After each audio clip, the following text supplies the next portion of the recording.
तीन चीज़ ingredient important है। तो इसमें रोज टी है, जो ये सोलर ड्राइड है, ये गुलाब की पत्तियां हैं।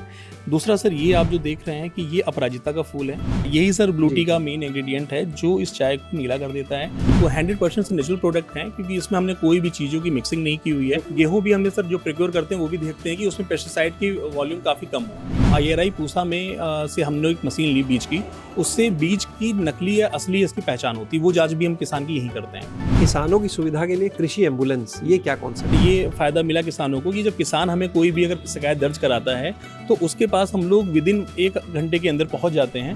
अभी कितने किसान जुड़े हैं आपके इस FPO में? सर टोटल हमारे पास 900 फार्मर्स हमारे साथ मिलकर काम कर रहे हैं। 3.5 करोड़ रुपए टर्नओवर है हमारा इस ईयर में। ये हमारे पीछे आप कई जार देख रहे हैं लगे हुए, कुछ कप देख रहे हैं, और इनमें ये जो रंगीन आप पानी देख रहे हैं ये कोई मॉकटेल नहीं है, बल्कि ये जो आप देख पा रहे हैं, इस कप की बात करते हैं पहले, नीले रंग में, ये चाय है। जी हाँ, बिल्कुल आप सही समझ रहे हैं। जो चाय आप घर में पीते हैं, दूध की चाय पीते हैं, ग्रीन टी पीते हैं, तो ये भी एक चाय की वैरायटी है। नीले रंग में आपने देखी, ये लाल रंग का जो जार भरा है ये भी चाय है, यहाँ पर आप देख पा रहे हैं।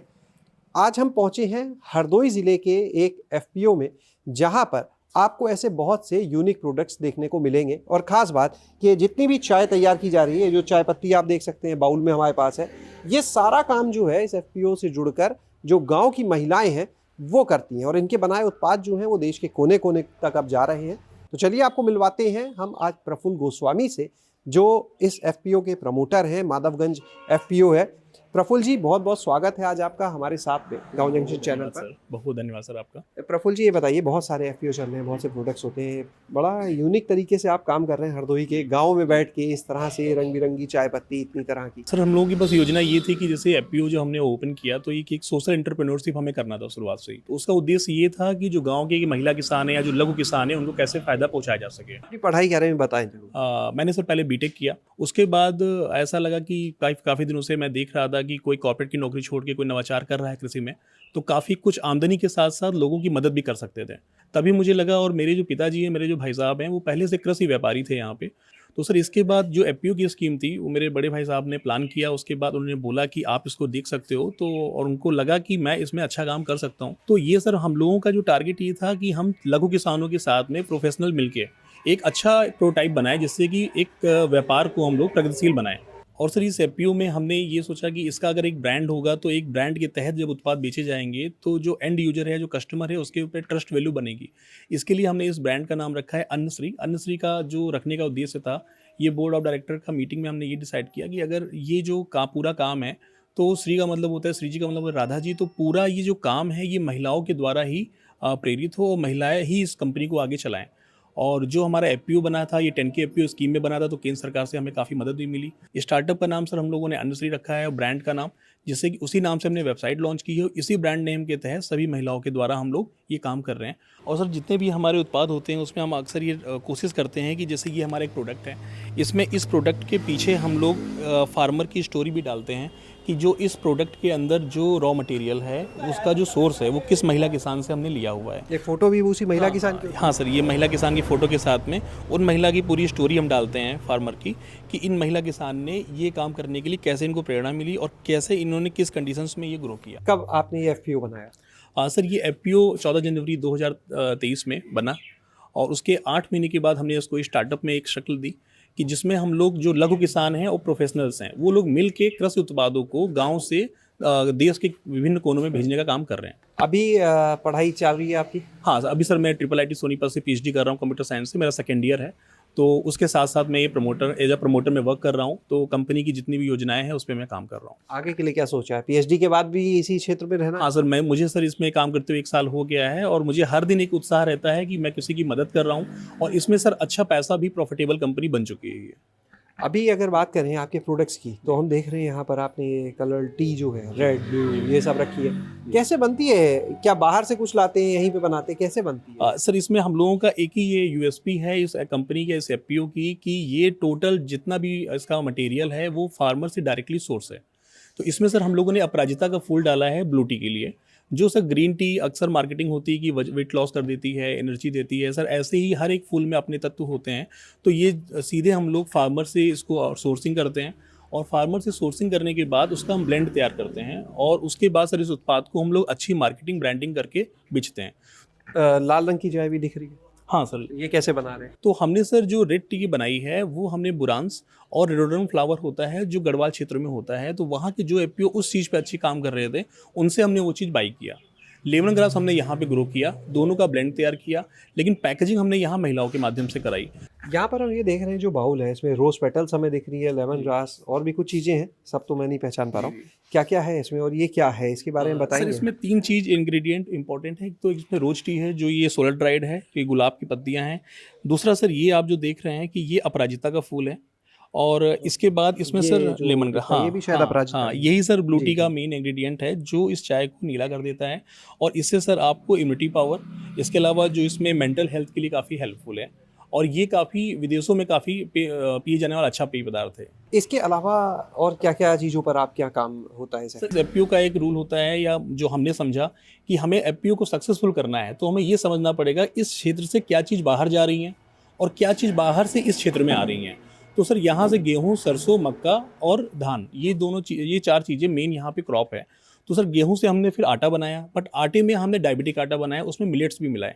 मक्का से सर हमने मक्के का आटा भी बनाया, मक्के का सत्तू भी बनाया। तो पहले काम तो हम लोग ये करते थे कि किसानों का माल खरीद कर कुछ अच्छी कंपनी, जैसे जो बड़ी कंपनियां काम कर रही हैं देश में, उनको हम देते थे जिससे किसानों को मूल्य अच्छा मिल पाए। उसके साथ साथ उनके कुछ जो कृषि की उपज है, जैसे गेहूं है, तो उससे सर डायबिटिक आटा हमने बनाया, उसको हमने ऑनलाइन सेल के माध्यम से बेचा और अपनी वेबसाइट के माध्यम से बेचा। हम देख रहे थे आप क्या बोर्ड लगे हैं, उस पर लिखा है नेचुरल हर्बल प्रोडक्ट रेंज। तो ये जितने प्रोडक्ट्स हैं ये क्या पूरी तरह से हर्बल और नेचुरल है? ये सर 100% नेचुरल प्रोडक्ट हैं, क्योंकि इसमें हमने कोई भी चीज़ों की मिक्सिंग नहीं की हुई है। तो खाने वाली चीजें हैं, चाहे वो मक्के की बात की जाए, चना दाल हमें दिख रहा है, मल्टीग्रेन आटा दिख रहा है, मक्का सत्तू दिख रहा है, जैगरी दिख रही है, ये क्या किसी में कुछ नहीं यूज है? हाँ, इसमें सर कोई भी 0% केमिकल का सर यूज हुआ है। उसका रीज़न क्या है कि अगर जैगरी हमने ली है तो उस एफपीओ से ली है जो 100% ऑर्गेनिक जैगरी बना रहा है पिछले 20 सालों से। गेहूं भी हमने सर जो प्रोक्योर करते हैं वो भी देखते हैं कि उसमें पेस्टिसाइड की वॉल्यूम काफ़ी कम हो, और यहाँ पे सर हमारी इनपुट शॉप भी है। तो एफपीओ में जो भी किसान जुड़े हुए हैं उनको सस्ते दरों में खाद, बीज, रसायन हम दे पाएँ, इसका भी काम हम यहाँ पे कर रहे हैं। आपके एफपीओ पे हम देख रहे थे, जब बोर्ड पढ़ रहे थे तो लिखा हुआ था किसानों की सुविधा के लिए कृषि एम्बुलेंस, ये क्या कॉन्सेप्ट है? सर जब मैं यहाँ पे हमने इनपुट शॉप चालू किया तो किसानों को हमने प्रायः खाद, बीज, रसायन दिए। तो उसमें सर एक कभी कभी किसान की कुछ क्वेश्चंस आते थे या कंप्लेन आती थी कि आपका जो उत्पाद है वो काम किया है कि नहीं किया है, या हमें उनका डेटा चाहिए होता था कितने किसानों ने क्या उत्पाद हमारा यूज किया। तो सर उसके लिए हमने उनका डेटा इकट्ठा किया। उसके बाद हमने किसान कॉल सेंटर की भी व्यवस्था की कि किसान को हम कॉल करते थे कि आपने हमारे यहाँ से प्रोडक्ट लिया है, उसका क्या असर आपके यहाँ पर आया। अगर उनकी कोई कंप्लेन होती थी तो हमारे यहाँ से कृषि एम्बुलेंस का सर मीनिंग ये है कि हमने 2 बाइकें एफपीओ को डेडिकेटेड दे दी। उस एफपीओ से अगर कोई किसान हमें शिकायत करता है कि ये उत्पाद हम ले गए हैं, इस उत्पाद ने सही काम नहीं किया है, तो वो कृषि एम्बुलेंस उस बाइक से हमारे एफपीओ के एम्प्लॉय जाते हैं किसान के पास, उनसे बात करते हैं, उनकी प्रॉब्लम को नोट करते हैं, उसके बाद उनको सोल्यूशन देते हैं। तो सर ये एक कृषि एम्बुलेंस एक किसान को एफपीओ से जोड़ने का एक साधन बना। और अभी उपलब्ध है यहाँ पे? हम चाहेंगे हम एक बार दिखाएं भी दर्शकों जी को। जी। तो ये सर एक बाइक है, उसको हमने कृषि एम्बुलेंस का रूप दिया है। ये सर हम अनूठे प्रयोग कर रहे हैं जिससे किसान एफपीओ से जुड़ने के लिए उत्साहित रहें। तो अब सर इसका ये फ़ायदा मिला किसानों को कि जब किसान हमें कोई भी अगर शिकायत दर्ज कराता है तो उसके पास हम लोग विदिन 1 घंटे के अंदर पहुंच जाते हैं। अभी कितने किसान जुड़े हैं आपके इस एफपीओ के साथ? सर टोटल हमारे पास 900 फार्मर्स हमारे साथ मिलकर काम कर रहे हैं, और इनडायरेक्टली आप कहेंगे तो 1,500 फार्मर्स हमसे जुड़े हुए हैं। आपके हम देख रहे थे अभी कि अंदर जो है कुछ बीज की जांच, मिट्टी की जांच, और भी कुछ चीज़ों के अनाज की जांच, ये सब मशीन्स लगी हुई थी।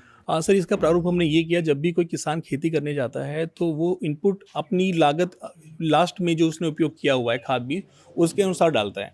तो हमने सर पहले सोचा कि जब किसान अगर अपनी मिट्टी की जांच करा ले तो क्या पता उसकी लागत मूल्य कम हो जाए, जब उसको पता चल जाएगा कितनी यूरिया, कितना डीएपी उसके खेत में डालना है। तो उसके लिए सर हमने मिट्टी की जांच के लिए एक लैब लगाई यहाँ पे।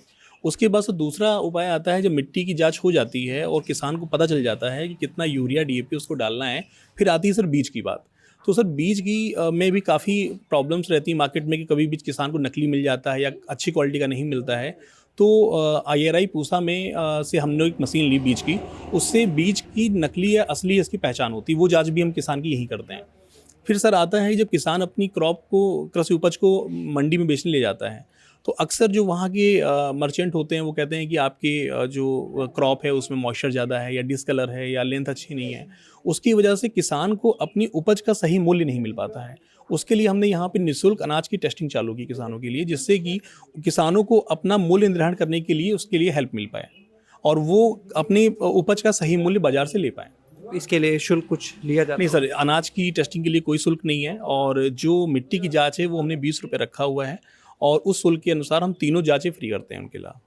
अभी आपके एफपीओ के टर्नओवर की बात करें, कितना पहुंच गया? सर इस साल हमने जो एफपीओ का टर्नओवर किया है 3.5 करोड़ रुपए टर्नओवर है हमारा इस ईयर में, इस फाइनेंशियल ईयर में हमने किया हुआ है। कहाँ कहाँ तक जाते हैं आपके प्रोडक्ट्स? सर प्रोडक्ट्स अगर हमारी वेबसाइट के थ्रू आप पूछेंगे तो लगभग हर स्टेट हम कवर कर चुके हैं इस समय और ऑनलाइन मीडियम के माध्यम से हमारे प्रोडक्ट की डिमांड हर एक स्टेट में बनी हुई है। इसके अलावा हम प्रोक्योरमेंट का भी काम करते हैं कि जैसे गेहूं का सीजन सर अभी चल रहा है तो गेहूं जो हमारे किसान से हमें देंगे उसके बाद वो गेहूं हम लोग उचित मूल्य पे फ़ायदा देते हुए उनको बड़ी कंपनियों को बेचते हैं। तो वो काम सर इसी एफपीओ में, इसी सेंटर पे होता है। अपने एफपीओ में प्रोसेसिंग की अगर बात की जाए, क्योंकि इतने उत्पाद हैं, तो इनमें से क्या क्या चीज़ें हैं जो आप प्रोसेसिंग अपने यहाँ ही कर रहे हैं? सर मेन हमारे यहाँ मूंगफली सरसों ज़्यादा होती है तो इनकी प्रोसेसिंग हम अपने एफपीओ पे ही करते हैं। तो मूंगफली का सर हम लोग क्या है, पीनट सेल जो ग्राउंडनट से पीनट को हम पील करते हैं, उसके बाद उसकी प्रोसेसिंग हम यहीं पे करते हैं। बहुत बहुत शुक्रिया हमसे बात करने के लिए, महत्वपूर्ण जानकारी आज देने के लिए। तो आपने यहाँ पर देखा इस पूरे मॉडल को एफपीओ के कि किस तरह से यहाँ पर बहुत से यूनिक प्रोडक्ट्स हैं, वो भी आपको देखने के लिए मिलते हैं। सुविधाओं की बात की जाए तो देखिए, किसान जब एफपीओ से जुड़ता है तो उसके पीछे मकसद भी यही होता है, उसे विभिन्न तरह की सुविधा मिले, अगर कोई समस्या उसकी खेती में आ रही है उसे मार्गदर्शन उसमें मिले, उन चीज़ों के लिए भी यहाँ पर काम किया जा रहा है। और एक बाज़ार जो सबसे बड़ी चीज़ होती है, उपज तैयार है लेकिन अगर बाज़ार नहीं है तो कोई फ़ायदा नहीं फिर। तो बाज़ार से जुड़ने के लिए ऑनलाइन ऑफलाइन सभी माध्यम यहाँ पर अपनाए जाते हैं, दूसरे एफपीओ से कनेक्ट रखा जाता है अपने को। और ये एक बड़ी वजह है कि जो किसान की उपज है यहाँ इस एफपीओ के माध्यम से आसानी से बेची जा पाती है। शैलेश अरोरा, गाँव जंक्शन। गाँव जंक्शन को सभी सोशल मीडिया प्लेटफॉर्म्स पर फॉलो करें। व्हाट्सएप चैनल और जीमेल आईडी पर भी संपर्क साध सकते हैं।